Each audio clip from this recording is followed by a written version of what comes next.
Hay algo en la Biblia que, si lo lees sin filtros, te va a incomodar de verdad.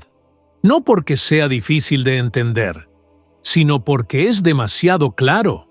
Un texto que describe padres comiéndose a sus propios hijos. Otro que habla de estrellar niños contra las rocas. Y uno más, dicho por Jesús, que deja fuera del cielo a personas que hicieron milagros en su nombre.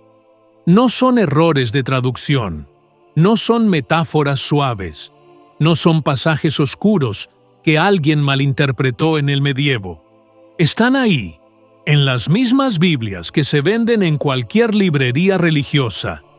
Y lo inquietante no es que existan, es que cuando los entiendes de verdad, ya no puedes leer el libro igual.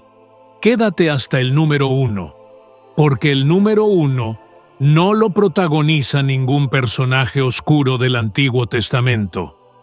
Lo protagoniza Jesús, y es el más perturbador de todos, aunque no por las razones que imaginas ahora mismo. La Biblia es el libro más vendido, más impreso y más distribuido de la historia humana. También es, probablemente, el menos leído en profundidad por quienes lo tienen en casa. Eso crea un problema curioso. La mayoría de las personas tiene una imagen de la Biblia que no corresponde al texto real. Algunos la idealizan como un manual de consolación y amor eterno. Otros la caricaturizan como una colección de supersticiones primitivas. Ambos, en muchos casos, están describiendo un libro que no existe. El texto real tiene pasajes que ninguna de esas dos versiones puede sostener. Lo que vas a escuchar hoy no es una selección de versos sacados maliciosamente de contexto para escandalizar. Vamos a leer cada texto, vamos a dar el contexto que corresponde y vamos a extraer lo que esos textos dicen realmente sobre la naturaleza del libro y sobre la naturaleza humana. Algunos de estos pasajes tienen explicaciones que lo suavizan considerablemente. Otros no se suavizan tanto. Y el número 1 no se suaviza en absoluto, aunque por razones completamente distintas a las que cualquier ateo o cualquier creyente querría que fueran. Estos son los 7 textos más perturbadores de la Biblia. Número 7. Éxodo 21, versículos 20 y 21. Y si alguno hiere a su siervo o a su sierva con palo y muere bajo su mano, será castigado. Mas, si sobreviviere por un día o 2, no será castigado porque es de su propiedad. Léelo despacio, porque si lo lees rápido, tu cerebro lo suaviza. Pero si lo lees bien, lo que parece decir es exactamente lo que parece decir. Una ley atribuida directamente a Dios que, en castellano del siglo XXI, establece lo siguiente: puedes golpear a tu esclavo. Si muere en el acto, hay consecuencias. Si lo mantienes vivo 1 o 2 días antes de que muera, no las hay. Porque es tu propiedad. El primer impulso es rechazar el texto. El segundo es buscar una salida contextual. La hay, y es legítima, pero no es la que la mayoría de los apologistas suele usar. Lo que este pasaje hace no es inventar la esclavitud. La esclavitud era universal en el mundo antiguo, presente en todas las culturas del entorno, sin excepción. Egipto, Mesopotamia, Grecia, Fenicia, Roma. El Código de Hammurabi, contemporáneo al Pentateuco, ni siquiera contempla consecuencias para el amo que mata a su esclavo. Es su propiedad. Punto. Sin matices. El texto bíblico, en ese contexto, introduce algo que no existía: la posibilidad de castigo capital para el amo que mata a su esclavo de manera inmediata. Eso era radicalmente progresista para su época. Ese dato importa, y los críticos que lo ignoran están siendo intelectualmente deshonestos. Pero ese dato no cierra el problema completamente, porque la pregunta que queda flotando es válida e incómoda. Si la ley divina es eterna y absoluta, ¿Por qué contiene regulaciones que asumen como punto de partida una institución que hoy consideramos uno de los crímenes más graves contra la humanidad? Esa pregunta no tiene respuesta fácil. Y cualquiera que te diga que sí la tiene, probablemente está domesticando el texto. Número 6. Gálatas 5, versículo 12. Este es diferente. Este es el versículo más inesperadamente humano del Nuevo Testamento, y el más difícil de explicar en una catequesis. Pablo, escribiendo a las iglesias de Galacia, dice en el texto griego original algo que la mayoría de las traducciones suavizan deliberadamente. Lo que Pablo escribe es sin ambigüedad. Ojalá que los que os perturban acabaran por castrarse. Algunas versiones dicen mutilarse. El griego es apocopto, cortar, amputar, separar. Y el contexto hace inequívoco a qué se refiere. Si Pablo escribiera eso hoy, no pasaría el filtro de ninguna red social. Y sin embargo, pasó el filtro del canon bíblico. Para entender por qué, hay que saber con quién está enfadado. En las iglesias de Galacia, había un grupo de judeocristianos que insistían en que los gentiles convertidos al cristianismo debían someterse a la circuncisión. Pablo lleva varias páginas argumentando que eso es teológicamente innecesario, que el pacto antiguo no tiene aplicación obligatoria para los no judíos que se convierten. Y en un momento dado, la argumentación teológica cede paso a algo que suena más a exasperación humana que a carta apostólica. Lo que Pablo dice, en términos contemporáneos, es algo así. Si os parece tan urgente cortar una parte del cuerpo como señal religiosa, ¿por qué no acabáis el trabajo y os lo cortáis todo? Es sarcasmo hiperbólico. Es la misma figura retórica que usamos cuando alguien nos molesta repetidamente con algo menor y respondemos con una exageración absurda para cerrar la conversación. Lo revelador no es que Pablo use ese recurso. Lo revelador es que ese recurso esté en el canon.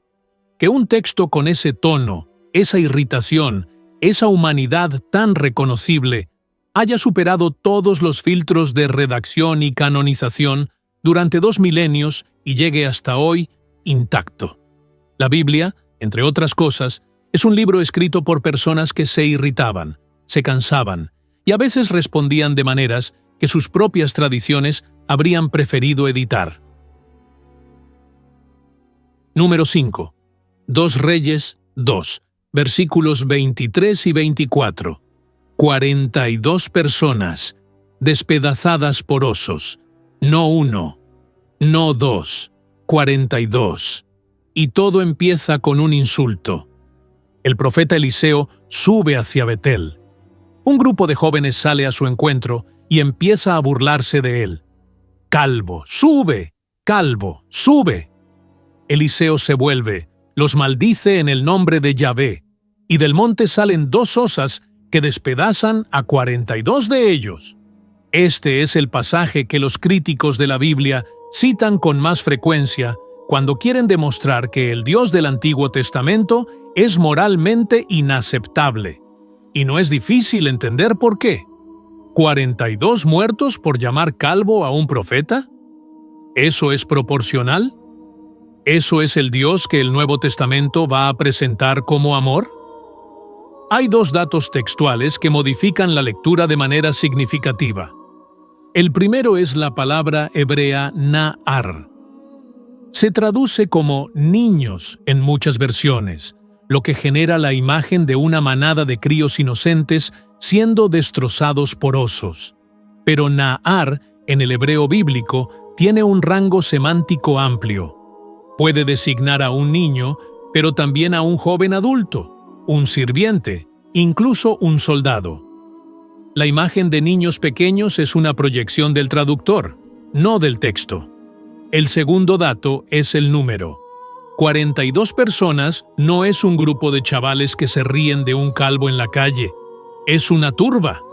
Y una turba que intercepta a un hombre solo en un camino en la antigüedad no estaba simplemente haciéndole bromas. Las burlas en ese contexto cultural tienen un componente de amenaza directa que el texto no desarrolla explícitamente, pero que el contexto histórico hace completamente verosímil. Esto no convierte el pasaje en cómodo. Sigue siendo violento, sigue siendo brutal, sigue planteando preguntas sobre la proporcionalidad del juicio divino que el texto no responde. Pero cambia el cuadro. No es un anciano que invoca la ira de Dios sobre niños que se ríen de su calvicie. Es algo más parecido a una situación de amenaza real que termina de una manera que el narrador interpreta como intervención divina. Lo que el texto no dice es si esa interpretación es correcta.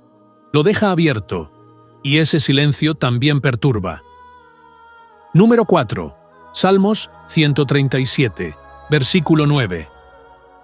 Dichoso el que tomare y estrellare tus niños contra las rocas. Este versículo es el que más desconcierta a las personas que se acercan a la Biblia, esperando encontrar un libro de edificación espiritual. Y es el que mejor ilustra algo fundamental que la mayoría de la educación religiosa no enseña sobre los salmos. Los salmos no son el manual de comportamiento de Dios. Son el diario emocional de seres humanos en situaciones extremas, hablando con Dios. Hay una diferencia radical entre lo que la Biblia aprueba y lo que la Biblia describe. Y los salmos son el lugar donde esa diferencia se hace más visible, más cruda, más incómoda. El Salmo 137 es un poema de exilio. Fue escrito por judíos deportados a Babilonia después de la destrucción de Jerusalén por Nabucodonosor. Es un poema de duelo, de humillación, de rabia acumulada durante generaciones.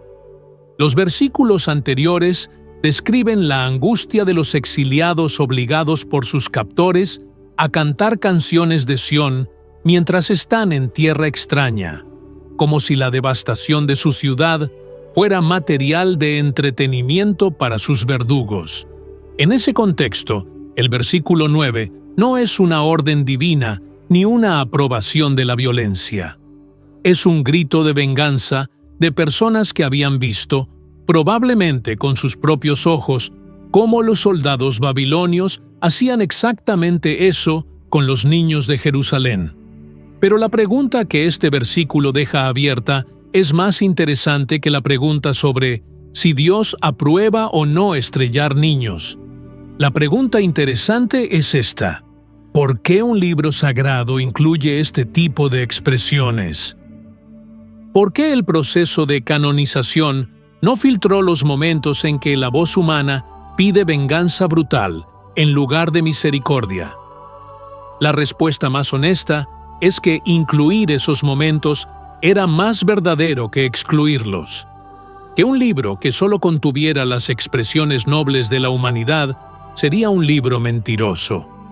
Que el dolor extremo produce expresiones extremas, y que pretender lo contrario sería falsificar la experiencia humana. Eso no hace el versículo menos perturbador. Lo hace perturbador de una manera completamente distinta.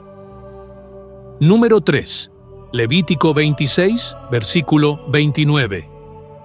Y comeréis la carne de vuestros hijos, y comeréis la carne de vuestras hijas. Este versículo tuvo un uso particularmente macabro en la historia moderna. Albert Fish, uno de los asesinos en serie más perturbadores del siglo XX, conocido entre otras cosas por haber asesinado y consumido a una niña de 10 años, usó este versículo repetidamente durante su juicio como justificación de sus actos. Afirmaba que la Biblia le autorizaba. El juez, el jurado y el público en sala tuvieron que enfrentarse a una pregunta incómoda. ¿Está ese versículo realmente en la Biblia? La respuesta es sí. Lo que Fish, deliberadamente o no, ignoraba es el tipo de texto que es ese versículo. Levítico 26 Es un capítulo de maldiciones condicionales. No es un mandamiento. Es una profecía de consecuencias. Si el pueblo rompe el pacto, estas son las condiciones a las que llegará. El canibalismo de los propios hijos no es una orden, sino la descripción de la degradación máxima a la que puede llegar una sociedad que se ha desintegrado por completo. Y el pasaje tiene respaldo histórico concreto. El libro de Lamentaciones, escrito durante el asedio babilónico de Jerusalén, documenta que eso sucedió. El hambre durante los asedios prolongados en la antigüedad llegaba a extremos que la mente moderna rechaza instintivamente, pero que los registros históricos confirman con regularidad. El texto no prescribe el canibalismo, lo anticipa como el resultado de un colapso total, y esa anticipación resultó históricamente verificable. Pero hay algo que vale la pena detener aquí antes de seguir. El problema no es el versículo en sí. El problema es lo fácil que es usarlo mal cuando quieres justificar algo. Fish necesitó un solo versículo, sacado de cualquier contexto, para construir una defensa que paralizó una sala entera. Eso no dice nada del texto bíblico, pero dice algo sobre los textos en general. No se protegen solos, nunca lo hacen. Esa observación aplica a la Biblia. Aplica también a cualquier otro texto, sagrado o no. Número 2. Jueces 19, versículos 25 al 29. Este es el pasaje más cinematográficamente brutal de toda la Biblia. No en términos cuantitativos, sino en la textura de su violencia narrativa, en cómo está contado, en lo que elige mostrar y en lo que elige silenciar. La escena. Un levita viaja con su concubina. Se alojan en Gibeá, en territorio de la tribu de Benjamín. Por la noche, hombres de la ciudad rodean la casa y exigen al anfitrión que entregue al levita para abusar de él. El anfitrión se niega, pero ofrece a su propia hija y a la concubina del levita. La concubina es entregada. La agreden toda la noche. Al amanecer, el levita abre la puerta y la encuentra en el umbral, muerta o en el límite de la muerte. Y entonces ocurre lo que convierte este texto en genuinamente insoportable. El levita no llora, no reacciona con horror. La carga sobre el asno, la lleva a casa y la descuartiza en 12 partes que envía a las 12 tribus de Israel como llamada a la guerra. Y en todo el relato, ella no tiene voz, ni una sola frase, solo cuerpo. El libro de Jueces no es un libro de héroes y villanos claros. Es un ciclo de degradación progresiva, y el versículo que actúa como leitmotiv aparece varias veces. En aquellos días no había rey en Israel, y cada uno hacía lo que bien le parecía. El episodio de la concubina es el clímax de ese ciclo, el punto más bajo del libro, colocado casi al final para decir: a esto llega una sociedad cuando cada uno hace lo que le parece. El texto no glorifica lo que describe, lo presenta como evidencia de una ruptura total. Pero hay algo que ninguna explicación resuelve completamente aquí. La mujer es usada como instrumento narrativo para ilustrar el colapso moral de una nación. Su sufrimiento importa en el texto, en tanto en cuanto genera una respuesta política. Ella, como persona, no existe para el narrador. Eso también está en el texto, y también perturba, de una manera que el argumento contextual no puede suavizar del todo. Número 1. Mateo 7, versículos 21 al 23. No todo el que me dice, Señor, Señor, entrará en el reino de los cielos, sino el que hace la voluntad de mi Padre. Muchos me dirán en aquel día, Señor, Señor, ¿no profetizamos en tu nombre, y en tu nombre expulsamos demonios, y en tu nombre hicimos muchos milagros? Y entonces les declararé, nunca os conocí, apartaos de mí, hacedores de maldad. Si has llegado hasta aquí esperando que el texto más perturbador de la Biblia fuera alguna orden de violencia del Antiguo Testamento, el resultado te va a sorprender. Este pasaje es más perturbador que todos los anteriores por una razón específica. Los anteriores perturban desde fuera. Este perturba desde dentro. Los versículos que leímos antes generan incomodidad en el observador externo, en quien mira el texto con distancia crítica o histórica. Este versículo, si eres creyente, no apunta a los personajes del texto. Te apunta a ti. Observa lo que Jesús describe con exactitud. No está hablando de personas que rechazaron el mensaje cristiano. No está hablando de ateos, ni de agnósticos, ni de indiferentes. Está hablando de personas que lo reconocen explícitamente como Señor, que profetizaron en su nombre, que expulsaron demonios en su nombre, que hicieron milagros en su nombre. Ese perfil no es el de un creyente tibio ni nominal. Ese perfil es el de alguien que, en cualquier comunidad religiosa contemporánea, sería considerado un referente espiritual de primer nivel. Un líder de alabanza, un predicador reconocido, un evangelista con miles de seguidores, alguien cuya fe es visible, activa y aparentemente poderosa. Y Jesús dice: «Nunca os conocí». La palabra griega que se traduce como «conocí» es egnon, del verbo ginosko. En el Nuevo Testamento, este verbo no significa simplemente tener información sobre alguien. Significa conocer en el sentido de una relación real, de intimidad genuina, de reconocimiento mutuo profundo. Es el mismo verbo que se usa para describir la relación entre el pastor y sus ovejas, entre Dios y sus elegidos. Lo que Jesús dice no es «no sé quiénes sois». Lo que dice es «entre vosotros y yo no hubo nunca una relación real. Todo lo que hicisteis, lo hicisteis sin esa relación. Y por tanto, todo lo que hicisteis en ese sentido no cuenta». Si eres creyente, este texto no habla de otros. Habla de la posibilidad de que tú estés equivocado, sin saberlo, desde hace tiempo. Eso plantea una pregunta que debería incomodar a cualquier persona religiosa. ¿Cuál es la diferencia entre alguien que hace milagros en el nombre de Jesús y es rechazado, y alguien que hace lo mismo y no lo es? Jesús da la respuesta en el versículo anterior. El 21. El que hace la voluntad de mi Padre. Y en el mismo sermón, Jesús ha ido aclarando en qué consiste esa voluntad. No en el espectáculo religioso, no en la visibilidad pública de la fe, sino en algo bastante más discreto y bastante más difícil. Amar al prójimo como a uno mismo, incluido el prójimo que te hace daño, incluido el que no te importa, incluido el que nadie ve. En 3 versículos, Jesús desmonta la religiosidad como sustituto de la vida ética, y lo hace desde dentro de la tradición que él mismo fundó.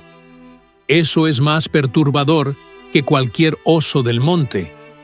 Después de todo esto, hay algo que no puedes ignorar. Los textos más perturbadores de la Biblia no son los que hablan de violencia, son los que te obligan a mirarte a ti.